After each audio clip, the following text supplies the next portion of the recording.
Саламатсыздарбы, урматтуу угармандар.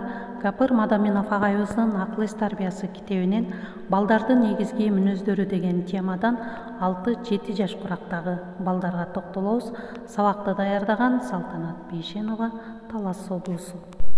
6-7 жаш. Табигатта айлана чөйрөдө эң жөнөкөй себеп натыйжа байланыштарын байкап айтып түшүндүрө баштайт.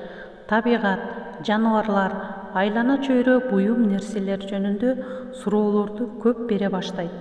Бир орунда отуруу, жөнөкөй бир ишти аткаруу, көңүл топтоо, көңүл буруусу өсө баштап, туура тарбияланса, мектепке окууга кызыгуусу, каалоосу жогорулап, даярдыгы калыптанат.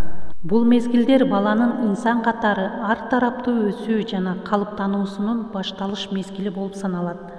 Үй-бүлөдө баланын дене бою, ден соолугу, акылы, адеп ахлагы, оюндары, эмгек жана эстетикалык тарбиясына ата-энелер өзгөчө көңүл буруусу зарыл.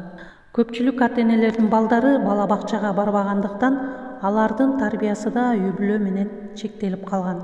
Ал эми ата-энелер бул жаштагы балдардын акыл эс тарбиясын алып баруудан кыйналышат, же болбосо көңүл бөлүшпөйт. Бул мезгилде баланын ишмердүүлүгүнүн негизги түрү оюн.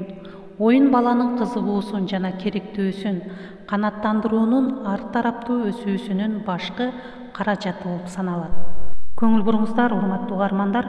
Ата-эненин милдети баланын ар тараптуу туура өсүүсүн камсыз кылуу, ошондой эле түрдүү оюндарды таап, үйрөнүүсүн да уюштуруу. Мүмкүн болсо ата-эне баласы менен чогуу ойноого да убакыт табуу зарыл. 5-6 жаш. Бул баланы түздөн-түз мектепке окууга даярдоо, тарбиялоо мезгили. Мектепте системалуу билим алуу баладан акыл эс тарбиялык жактан белгилүү даярдыкты талап кылат. Алардын ичинен ата-энелер өзгөчө көңүл буруусу зарыл сапаттар. Өзүн-өзү башкара билүү, тырышчаактык, эмгекти сүйүү жана башка жөндөмдөрдү өстүрүү, тапшырылган ишти аткарууга эрки жана каалоосунун жетишүүсү, ой жүгүртүүсүнүн логикалуулугу, дүйнөнү таанып билүүгө, билим алууга кызыгуусун жана жөндөмдөрүн өстүрүү зарыл. Анда эмесе, урматтуу угармандар, бүгүнкү теманы жыйынтыктайбыз.